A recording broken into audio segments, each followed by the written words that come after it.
Hello दोस्तों, स्वागत है आपका आपके अपने YouTube चैनल अचीवर्स एकेडमी में।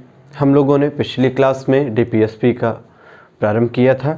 आज हम लोग DPSP में आगे के आर्टिकल, पिछली क्लास में हम लोगों ने आर्टिकल 36 से 41 36 to 41 को डिस्कशन किया था। आज हम उसी क्लास को आगे बढ़ाते हुए 42 से पढ़ना प्रारंभ करते हैं। तो देखते हैं आर्टिकल 42 क्या कहता है।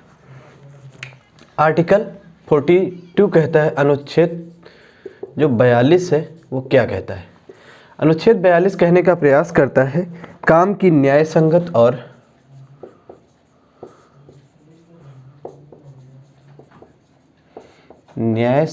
और मानवोचित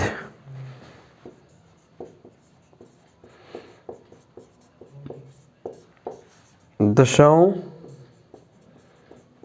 तथा प्रसूति सहायता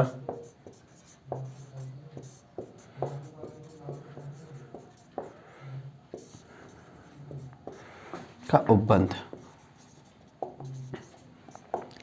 देखिए, DPSP राज्य को निर्देश दिया जाता है इसके द्वारा कि राज्य कुछ ऐसी व्यवस्था करेगा जिसके द्वारा न्याय संगत व्यवस्था, न्याय संगत का मतलब जस्ट,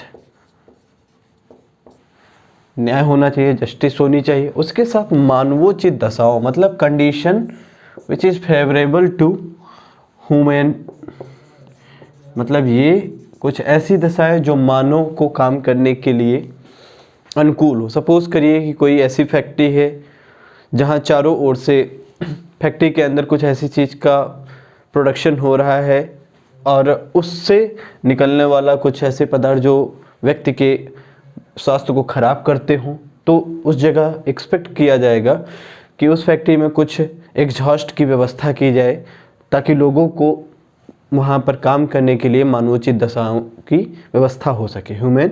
और उसके साथ साथ राज्य का जैसे जैसे विकास होगा, मतलब देश के विकास होने के साथ साथ कुछ ऐसी व्यवस्था कि महिलाओं के लिए मैटरनिटी की व्यवस्था की जाएगी, मतलब प्रसूति सहायता। इसका संबंध जैसे देखेंगे कि राष्ट्रीय जनसंख्या नीति के माध्यम से कि जो प्रसूति है महिलाओं का वो एक स्वास्थ्य कर्मियों के द्वारा, प्रशिक्षित स्वास्थ्य कर्मियों के द्वारा किया जाए ताकि जो नियोनेटल और मेटर्निटी जो रेट है, मातृ मृत्यु दर, उसको कम किया जा सके। तो हम देखते हैं आर्टिकल 42 का आयाम बहुत बड़ा है। ये न्याय की बात करता है, मानवोचित दशाओं की बात करता है और प्रसूति सहायता के उपबंध की बात करता है। इसी तरीके से आर्टिकल 43 हम देखते हैं। 43 क्या कहता है। आर्टिकल 43 कहता है कर्मकारों के लिए निर्वाह मजदूरी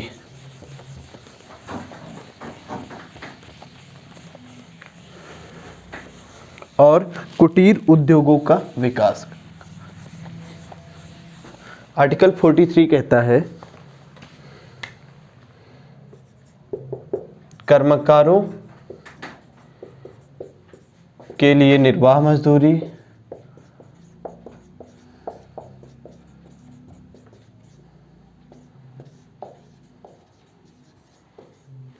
एवं कुटीर उद्योगों का विकास।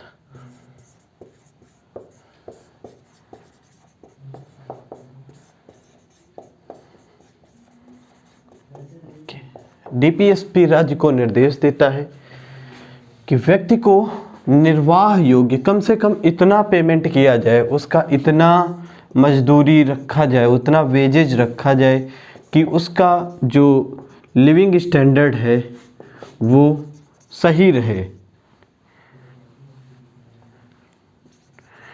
जो उसका जीवन स्तर है वो सही से चल सके। जिस तरीके से देखेंगे कि मनरेगा के अंतर्गत एक निर्धारित राशि तय की गई कि मनरेगा के अंतर्गत लोगों को एक दिन काम करने पर कुछ पैसा दिया जाएगा। तो ये एक प्रकार से राज्य उन्हीं निर्देशों को लागू करने का प्रयास कर रही है। उसके साथ साथ राज्य को निर्देश देता है या डीपीएसपी के माध्यम से ये कहने का प्रयास किया जाएगा कि जब आपके पास संसाधन होंगे तो आप कुटीर उद्योगों के विकास के लिए लोगों को प्रोत्साहित करेंगे। तो ये आर्टिकल 43 कहता है। इसी का जो आर्टिकल 43 का जो नेक्स्ट पार्ट है, आर्टिकल 43 का कहें, ये क्लाज नहीं है इसका, ये सेपरेट आर्टिकल है, इसका अलग आर्टिकल है 43A का, उद्योगों के प्रबंध में कर्मकारों का भाग लेना। उद्योगों के प्रबंध में कर्मकारों का भाग लेना। देखिए ये क्या कहने का प्रयास करता है। देखिए अगर उद्योगों के प्रबंधन में मैनेजमेंट में कर्मकारों की भूमिका होगी, सपोज करिए कोई एक यूनिट है जहाँ पर 100 मजदूर काम करते हैं, अब वहाँ के मैनेजमेंट में भी ये अगर सहयोग देते हैं तो क्या हो सकता है। देखिए यहाँ पर हो सकता है कि अगर वॉशरूम की व्यवस्था सही ना हो तो ये अगर मैनेजमेंट में जो ये लेबर हैं, ये श्रमिक हैं, ये मैनेजमेंट में है तो ये एक सलाह दे सकते हैं कि सर यहाँ पर एक वॉशरूम की व्यवस्था कराई जाए। पीने का पानी अगर ड्रिंकिंग वाटर सही नहीं है तो उसके लिए कुछ RO वगैरह की व्यवस्था की जाए ताकि पानी, शुद्ध पानी की व्यवस्था हो सके, कुछ इसी तरीके की। और अगर देखेंगे कि महिलाओं की संख्या 10-20 के आसपास होती है तो वहाँ पर एक बच्चों की देख रेख करने के लिए एक रूम की व्यवस्था की जाए, कुछ इस तरीके से। तो ये एक डेवलपमेंट होता है। डेवलपमेंट का संबंध देखिए, अगर इस तरीके की वॉशरूम, ड्रिंकिंग वाटर और बच्चों की देखरेख के लिए अगर कुछ व्यवस्थाएं की जाएंगी तो पार्टिसिपेशन बढ़ेगा और पार्टिसिपेशन से प्रोडक्टिविटी बढ़ती है। जब प्रोडक्टिविटी बढ़ेगी तो इनकम बढ़ेगी और लोगों का जो वेलफेयर है वो उच्चतम स्तर को प्राप्त करेगा, जो कि हमारे DPSP का मुख्य उद्देश्य है। इसी तरीके से आर्टिकल 43 का जो खा है यानी कि B है, वो क्या कहता है। आर्टिकल 43 का जो B है वो कहता है सहकारी समितियों का उन्नयन। मतलब आर्टिकल अनुच्छेद 43 खा, ये भी सेपरेट है। ये क्या कहता है, सहकारी समितियों का उन्नयन, सहकारी समितियों का उन्नयन।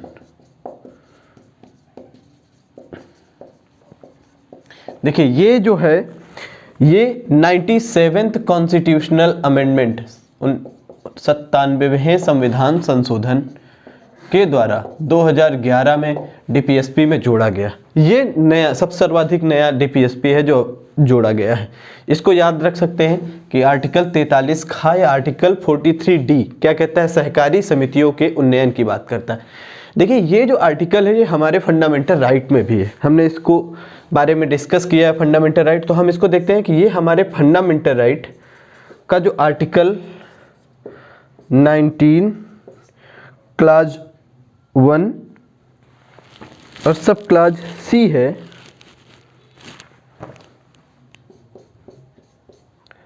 आर्टिकल 19 क्लाज 1 सब क्लाज C है, उसमें सहकारी समिति बनाने के अधिकार की व्यवस्था की गई है। सहकारी समिति बनाने का अधिकार हमारा फंडामेंटल राइट होगा। तो ये कुछ जानकारी जो थी हमारी 43 से संबंधित, अनुच्छेद 43 से संबंधित थी। हमने देखा कि 2011 97वें संविधान संशोधन के द्वारा सहकारी समितियों के उन्नयन की बात की गई है। तो ये हमारा लेटेस्ट आर्टिकल था। इसके बाद हम आर्टिकल 44 की डिस्कशन करते हैं। आर्टिकल 44 कहता है यूनिफॉर्म सिविल कोड, समान नागरिक संहिता, नागरिकों के लिए समान नागरिक संहिता। ये क्या व्यवस्था करता है इसको हम देखने का प्रयास करते हैं।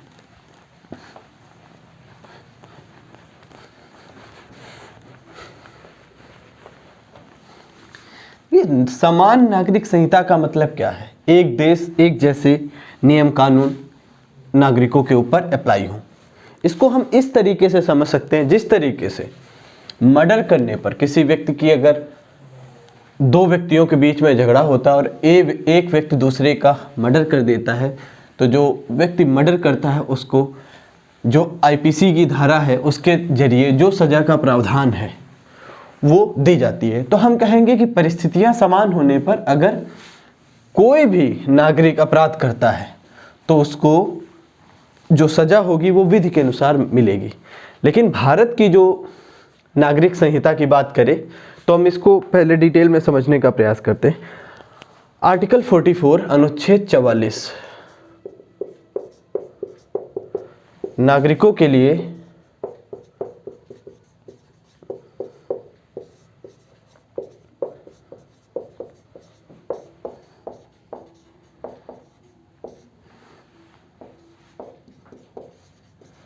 नागरिक संहिता,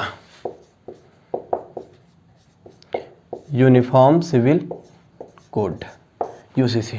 हम देखेंगे यहाँ पर आपराधिक मामलों के लिए तो तय है। हम देखेंगे अगर यूसीसी को समझने का प्रयास करें तो हम यहाँ पर कहेंगे कि संहिता होती क्या है। अगर इसको एक्सप्लेन करने का प्रयास करें तो संहिता होती है सभ्य समाज में आचरण या व्यवहार करने के कुछ नियम होने चाहिए। सभ्य समाज में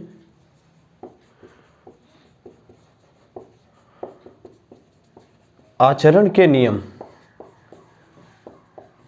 ये हमारे संहिता होते हैं।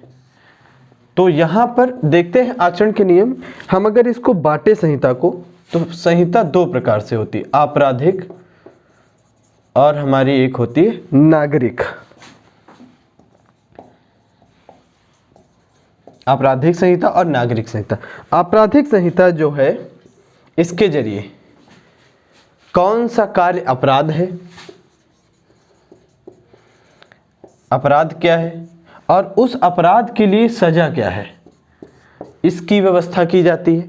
इसकी जो व्यवस्था है आपराधिक संहिता की, वो आईपीसी के द्वारा 1860 में की गई। इंडियन पीनल कोड का गठन किया गया 1860 में, अंग्रेजों के द्वारा इसको बनाया गया कि किस कार्य को अपराध की श्रेणी में लाया जाएगा और उस अपराध के लिए सजा क्या होगी, ये हमारे देश में निर्धारित है। तो ये सभी जाति, धर्म, लिंग भेद, मतलब इससे परे होकर, ये बिना भेदभाव के, अगर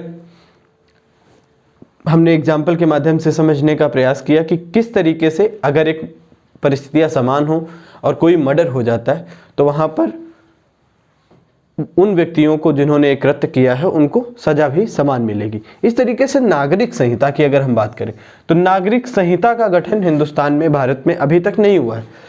कुछ राज्य हैं जैसे गोवा है, गोवा में यूनिफॉर्म सिविल कोड चलती है, लागू होती है।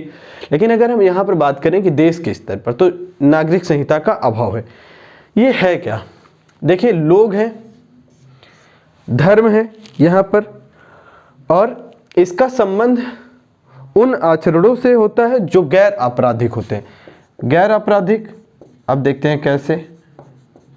गैर आपराधिक में जैसे विवाह, तलाक, उत्तराधिकार, गोद लेना, इस तरीके के अधिकार गैर आपराधिक है। अब देखेंगे इस तरीके के अधिकारों को धार्मिक मान्यता प्राप्त है। जैसे हिंदू धर्म में विवाह का माध्यम कैसे करेंगे, फेरे लेंगे या मंगलसूत्र पहना के किया जाता है। मुस्लिम में उनका सिस्टम अलग होता है, मौलवी साहब कबूल करवाते हैं। इसी तरीके से उत्तराधिकार में देखेंगे, उत्तराधिकार के नियम भी अलग होते हैं। और गोद लेने की परंपरा, हालांकि गोद लेने के सिस्टम में कुछ हम लोगों ने सुधार किया तो इसको हटा लेना चाहिए, लेकिन यहाँ पर ये जो विवाह, तलाक और उत्तराधिकार से नियम हैं, ये धार्मिक नियमों पर है। उत्तराधिकार के नियमों में भी सुप्रीम कोर्ट के कुछ वर्डिक्ट आई हैं, लेकिन अभी कोई बहुत उस पर सुधार हुआ नहीं है। लेकिन विवाह और तलाक के नियम जैसे नियम हैं, ये हमारी धार्मिक रीतियों से तय किए जाते हैं। धार्मिक रीतियों का मतलब जो परंपरागत हैं। तो इसके लिए चाहिएगा, अगर सपोज करिए कि अभी देखा हम लोगों ने पिछले कुछ समय से ट्रिपल तलाक, 3 तलाक का मुद्दा था, तो ट्रिपल तलाक आप देखेंगे कि किस तरीके से मुस्लिम समाज में तलाक तलाक तलाक 3 बार कह देने पर एक महिला का पुरुष के साथ में तलाक घोषित हो जाता है। तो उसके लिए कुछ नियम कानून बनाए जाए जिसके जरिए कि तलाक एक प्रोसीजर हो, या उसको कोर्ट के माध्यम से या कोई मीडिएटर के माध्यम से, जो एक नियम कानून की प्रक्रिया के अंतर्गत हो। इसकी बात करता है नागरिक संहिता। भारत में इसका अभाव है, लेकिन हम देखते हैं भारत में जो है वो आपराधिक संहिता बनी हुई है, जो 1860 में इंडियन पीनल कोड के नाम से बनी थी। हम इसके आगे देखते हैं, आर्टिकल 45 किसकी बात करता है? आर्टिकल 45 बात करता है प्रारंभिक शैशवावस्था की देखरेख और 6 वर्ष से कम आयु के बच्चों को शिक्षा का प्रावधान। प्रारंभिक शैशवावस्था मतलब हम बात करेंगे 6 वर्ष से कम आयु। 86वें कॉन्स्टिट्यूशनल अमेंडमेंट, 86वें 86 संविधान संशोधन से पहले तक यहाँ पर जो उम्र थी वो 14 वर्ष थी, लेकिन जब शिक्षा का अधिकार एक फंडामेंटल राइट घोषित कर दिया गया तो उसके बाद से यहाँ पर भी परिवर्तन किया गया। तो आर्टिकल 45 कहता क्या है पहले ये देखते हैं और फिर संशोधन की बात भी करते हैं। अनुच्छेद 45 कहता है प्रारंभिक शैशवावस्था की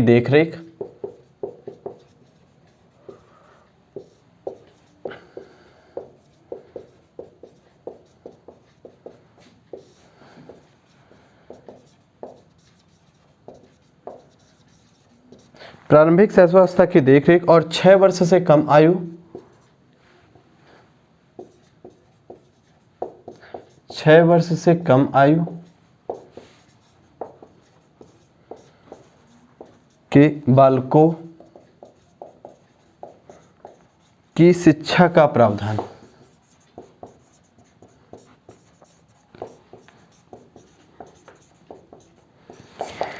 इसकी बात कहता है, हम यहाँ पर बात करते हैं 6 वर्ष से कम आयु के बालकों की शिक्षा का प्रावधान। ये शिक्षा आंगनबाड़ियों में दी जाएगी, मतलब प्राइमरी स्कूल जो होते हैं, प्राइमरी स्कूल में जो आंगनबाड़ी केंद्र होते हैं,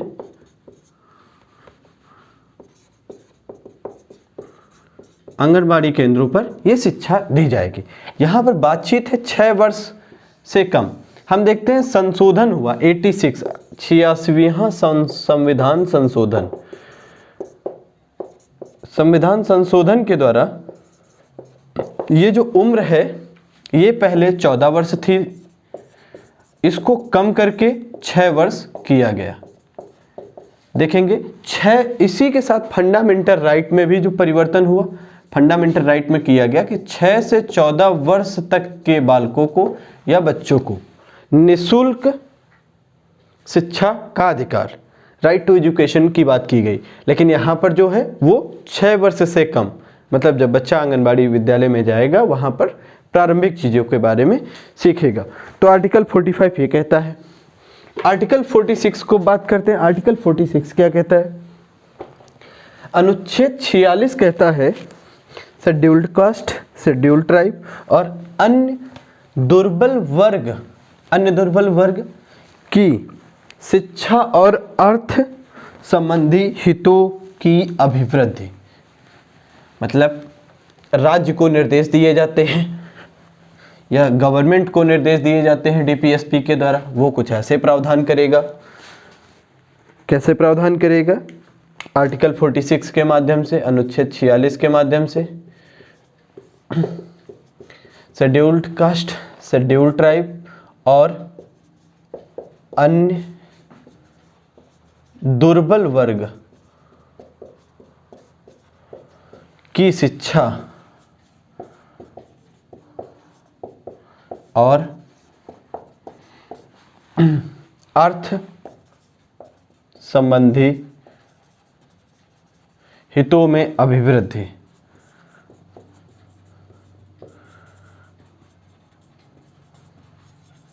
देखिए बहुत अच्छी बात है यहाँ पर। देखिए हाल ही में एक संशोधन हुआ, संविधान संशोधन, जिसमें एक इकोनॉमिकली वीकर सेक्शन की बात हुई। अब इकोनॉमिक वीक, देखिए इसको डीपीएसपी के द्वारा भी निर्देश प्राप्त हैं दुर्बल वर्ग को, किसमें? शिक्षा संबंधी अधिकार और आर्थिक अधिकारों में वृद्धि की जाएगी। तो इकोनॉमिकली बैकवर्ड जो सेक्शन है उसके लिए सीटें रिजर्वेशन का प्रावधान किया गया कि शिक्षा संस्थाओं में या नौकरियों में, गवर्नमेंट जॉब में 10% का आरक्षण। अब आप इसको समझ सकते हैं कि राज्य नीति बनाएगा, गवर्नमेंट अगर कोई पॉलिसी बनाएगी तो उनको बनाते समय डीपीएसपी को दिमाग में रखेगी या ध्यान में रखेगी। तो यहाँ पर कहता है कि शेड्यूल्ड कास्ट, शेड्यूल्ड ट्राइब, अनुसूचित जाति, अनुसूचित जनजाति और अन्य दुर्बल वर्ग की शिक्षा और अर्थ संबंधी हितों में वृद्धि, इनको रिजर्वेशन के जरिए, रिजर्वेशन शिक्षा संस्थाओं में सरकारी नौकरियों में इनके हितों में वृद्धि की जाएगी इसके द्वारा, अगर उनको रिजर्वेशन आरक्षण का प्रावधान किया जाता है। इसी तरीके से आर्टिकल 47 अगर हम देखें तो आर्टिकल 47 जो है वो बात करता है पोषाहार स्तर और जीवन स्तर को ऊंचा करने तथा लोक स्वास्थ्य को सुधार करने का राज्य का कर्तव्य होगा।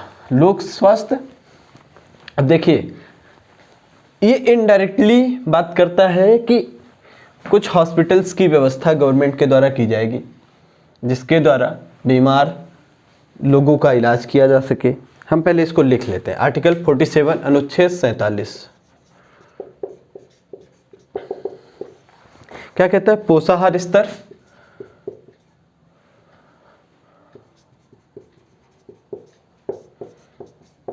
पोषाहार स्तर, जीवन स्तर और जीवन स्तर को ऊंचा करने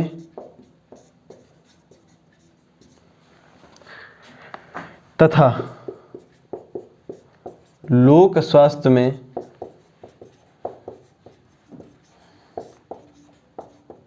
सुधार करने का राज्य का कर्तव्य होगा।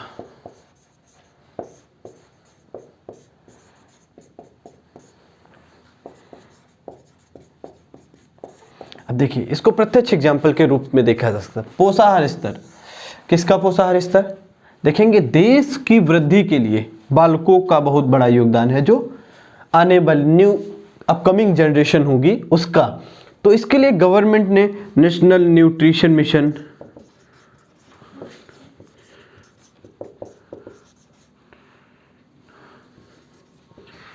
मिशन, इसी तरीके से कुछ और सुविधाएं, जीवन स्तर को ऊंचा करने के लिए, लिविंग स्टैंडर्ड को ऊंचा करने के लिए स्किल्ड वर्क दिया जाएगा ताकि वो रोजगार प्राप्त कर सकें लोग, और जो ज़्यादा अच्छा काम करेंगे वो इंडस्ट्रियल यूनिट स्थापित करके, छोटी सी कुटीर उद्योग स्थापित करके 2-4 लोगों का और कल्याण करें। इसी तरीके से लोक स्वास्थ्य में सुधार करने का जो कर्तव्य होगा वो राज्य का होगा। तो हम ये देखते हैं कि सरकार की नीतियाँ कितनी हद तक प्रभावित होती हैं DPSP से। अगर हम इसको देखें तो पोषाहार स्तर, महिलाओं की पोषाहार स्तर में वृद्धि के लिए नेशनल न्यूट्रिशन मिशन लाया गया ताकि जो न्यू अपकमिंग जनरेशन हो उसमें खून की कमी ना हो, स्टंटिंग की प्रॉब्लम ना हो, वेट लॉस की प्रॉब्लम ना हो कि उम्र के अनुसार या वजन के अनुसार लंबाई ना हो या लंबाई के अनुसार वजन ना हो, इस तरीके की दिक्कतें ना आए, उनको सफिशिएंट न्यूट्रिशन प्रदान किया जा सके। इस तरीके की चीज़ें सरकार के द्वारा की जाती हैं। इसी के साथ आर्टिकल 48 क्या कहता है? आर्टिकल 48 कहता है कि कृषि और पशुपालन का संगठन होगा, गोवध का निषेध करने का, मतलब दुधारू पशुओं की जो वध है उसको निषेध करने का प्रावधान। अब देखिए ये जो है सिस्टम आर्टिकल 48 ये भारतीय व्यवस्था के अनुरूप लाया गया कि सरकार इसमें भी काम करेगी। अब इसको हम देखने का प्रयास करते हैं। अनुच्छेद 48 आर्टिकल 48 कृषि और पशुपालन का संगठन होगा,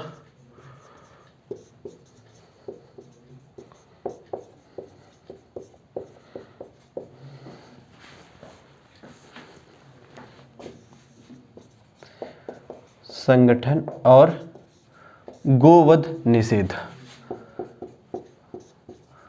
गोवध को दुधारू पशु कहें तो अच्छा रहे, दुधारू पशु वध निषेध।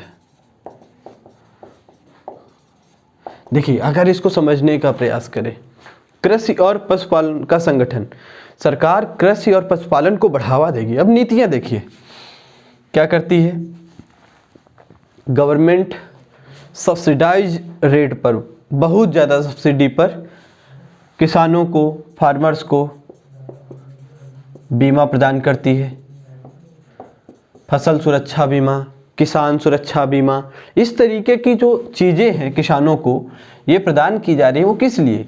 पशुपालन से संबंधित लोगों को ऋण उपलब्ध करवाया जाता है, ऋण उपलब्ध करवाया जाता है ताकि लोग नए दुधारू पशुओं, अच्छे दुधारू नए ब्रीड की जो है वो पशुओं को खरीद सकें और ख़रीदने के साथ साथ उनका जो है पालन पोषण कर सकें और अपना पालन पोषण भी करें उनके अनुसार। और यहाँ पर जो सबसे महत्वपूर्ण बात है, गोवध का निषेध। देखिए डीपीएसपी डायरेक्टली निर्देश देता है कि जो दुधारू पशु होंगे उनके वध का निषेध किया जाएगा, मतलब राज्य प्रयास करेगा कि इनका वध ना किया जाए। तो हालांकि यूपी में आप देख ही रहे हैं, वो दुधारू पशुओं की जगह केवल गोवध का निषेध कर रहे हैं, जो कि ठीक भी है अगर हम एक मायने से कहें तो। हमारा ये आर्टिकल 48 था, और इसी का आर्टिकल 48A या का वो कहता है पर्यावरण का संरक्षण तथा संवर्धन और वन तथा वन्य जीवों की रक्षा। इसी में से जोड़ दिया गया। जब धीरे धीरे हम इन्वायरमेंटल क्लॉज की ओर बढ़े तो आर्टिकल 48 का या ए क्या कहा गया, पर्यावरण का संरक्षण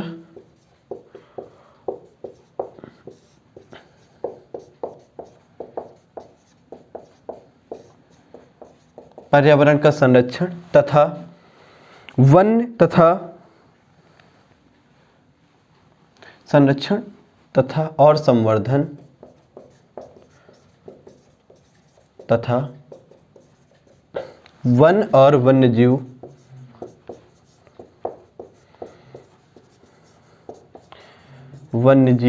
की रक्षा।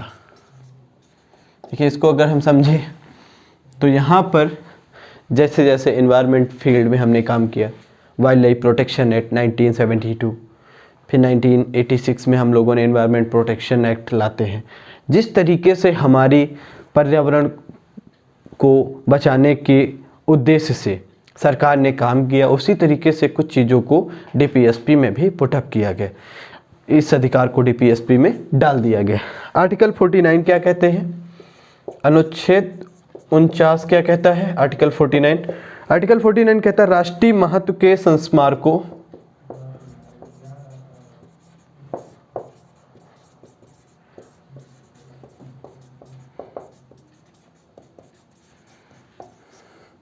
स्थानों और वस्तुओं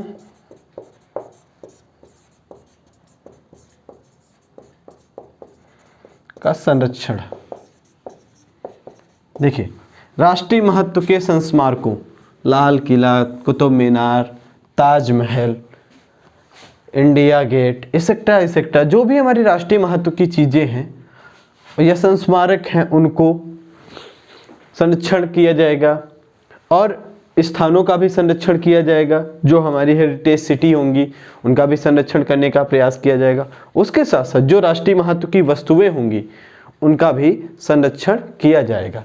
ये प्रयास किया जाएगा उस राज्य के द्वारा। इसके साथ साथ 50 क्या कहता है, आर्टिकल 50 कहता है कार्यपालिका से न्यायपालिका का पृथक्करण।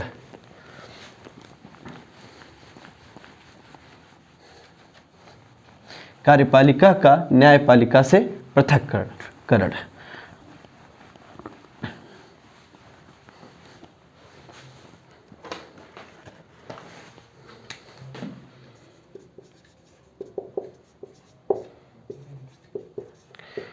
आर्टिकल 50 कार्यपालिका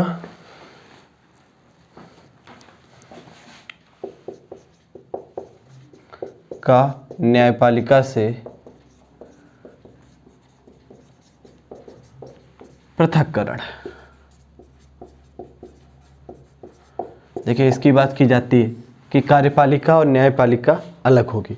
देखिए अगर कार्यपालिका के स्ट्रक्चर को देखें, हालांकि हम इसके आगे वाले से पार्ट में फंडामेंटल ड्यूटी के बाद कार्यपालिका की ही बात करेंगे, लेकिन अगर एक ओवरऑल मोटा मोटा देखें तो कार्यपालिका दो तरीके की होती है, दो प्रकार की होती है। एक स्थायी कार्यपालिका और दूसरी होती है टेम्परेरी अस्थायी कार्यपालिका, एग्जीक्यूटिव अस्थायी। स्थायी कार्यपालिका ये नौकरशाही होती है, और अस्थायी कार्यपालिका जिसकी बात की जाती है जो कैबिनेट मिनिस्टर, ये एक प्रकार से जो मंत्री होते हैं उसके अंतर्गत ये आते हैं। आर्टिकल 50 इसकी बात करता है। इसके साथ साथ आर्टिकल 51 क्या कहता है, आर्टिकल 51 कहता है, अनुच्छेद 51 कहता है, अनुच्छेद 51 कहता है अंतर्राष्ट्रीय शांति और सुरक्षा की व्यवस्था की जाएगी। अंतर्राष्ट्रीय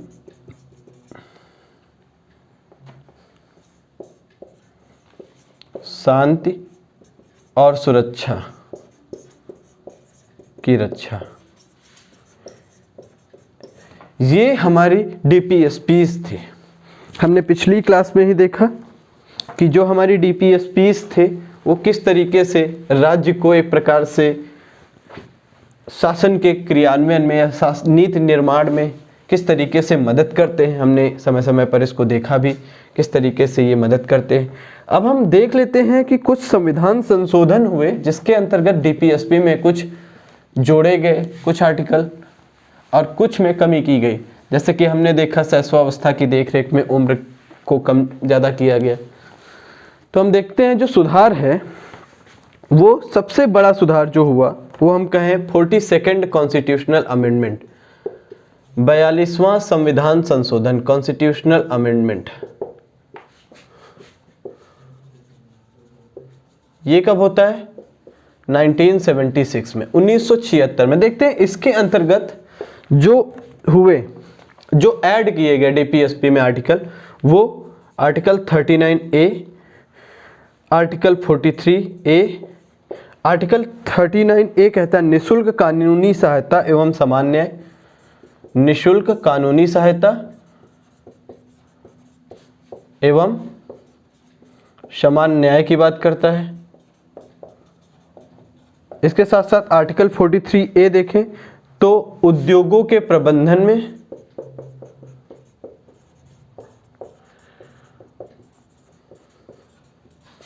मजदूरों की भूमिका,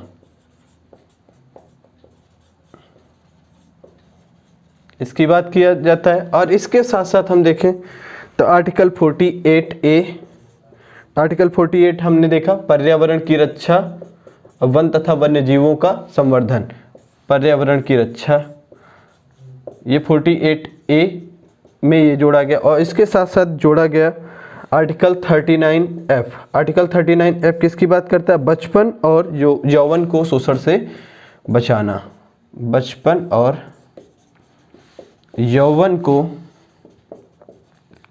शोषण से बचाना।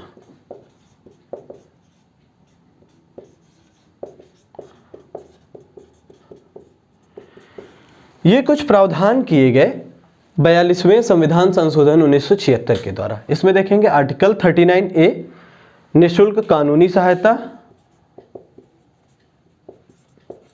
और समान न्याय की व्यवस्था की गई। आर्टिकल 43A उद्योगों के प्रबंधन में मजदूरों की भूमिका की बात की गई। और आर्टिकल 43A कहता है पर्यावरण की रक्षा की बात की गई। और आर्टिकल 39F बचपन और यौवन को शोषण से बचाना। ये हमारे कुछ आर्टिकल्स 42वें संविधान संशोधन के द्वारा हमारी डीपीएसपी में ऐड किए गए। उसके बाद 44th कॉन्स्टिट्यूशनल अमेंडमेंट होता है 1978 में। उसमें भी कुछ सुधार किए गए जो हमें एग्जाम के दृष्टिकोण से याद रखने, ये सुधार याद रखने हैं, ये आएंगे एग्जाम में। तो हम यहाँ पर देखते हैं कि जो 44th कॉन्स्टिट्यूशनल अमेंडमेंट था ये 1948 में हुआ। 1948 में हुआ क्या? इसमें सरकार ने जो सुधार किया उसमें कहा गया कि जो गवर्नमेंट होगी या सरकार होगी वो आय की असमानता को कम करने का प्रयास करेगी। तो 44th कॉन्स्टिट्यूशनल अमेंडमेंट 1978, इसमें से आर्टिकल जो जोड़ा गया वो अनुच्छेद 38 क्लास 2 आय की असमानता को कम करने का प्रयास, आय की असमानता को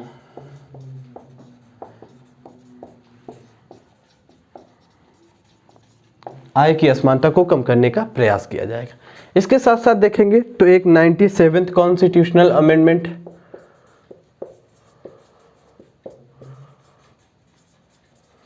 2011 में, अभी हम लोगों ने आज ही की क्लास में डिस्कस किया कि सहकारिता की उन्नति राज्य करेगा। आर्टिकल जो 43 का जो बी है, सेपरेट आर्टिकल है, मैंने बताया, उसमें राज्य सहकारी समितियों की उन्नति करेगा।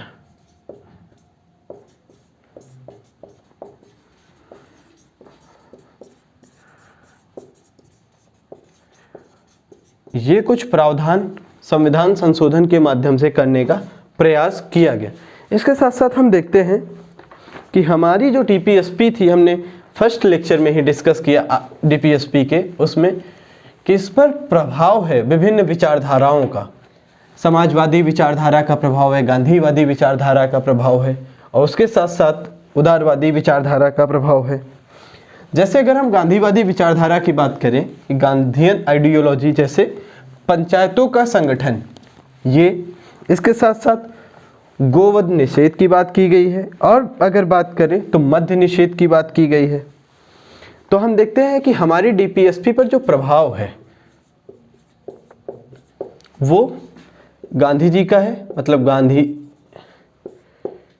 विचारधारा।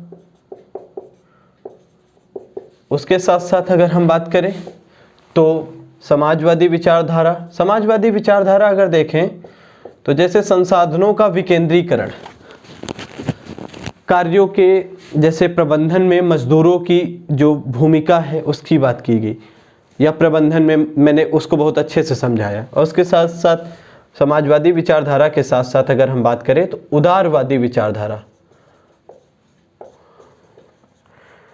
देखते हैं गांधीयन जो विचारधारा है वो अनुच्छेद 47 या स्टार्टिंग से करें तो अनुच्छेद 40 क्या कहता है? पंचायतों के संगठन की बात करता है। इसके साथ साथ अगर देखें तो आर्टिकल 47 किसकी बात करता है? मद्य निषेध की बात करता है।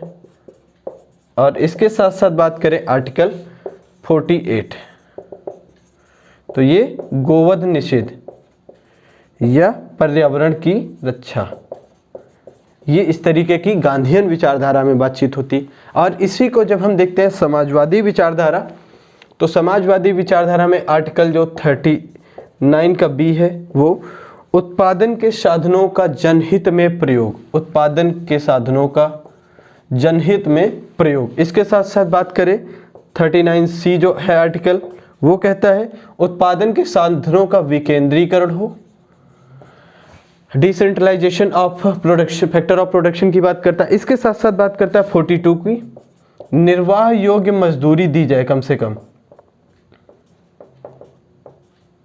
निर्वाह योग्य मजदूरी की भी बात करता है।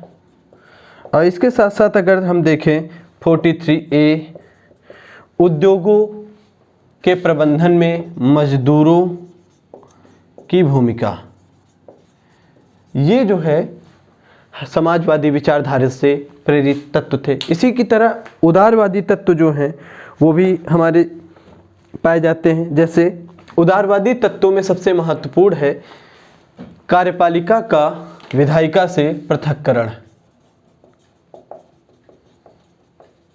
कार्यपालिका का विधायिका से पृथक्करण।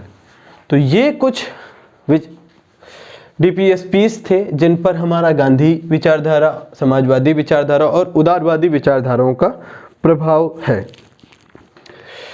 इसमें से कुछ जो हमारे संविधान के जानकार लोग होते हैं उनके द्वारा डीपीएसपी को कुछ कहा गया है। जैसे किसी ने कहा है डीपीएसपी जो directive principle of state policy ऐसे चेक के समान है जिसका भुगतान बैंक की इच्छा पर छोड़ दिया गया।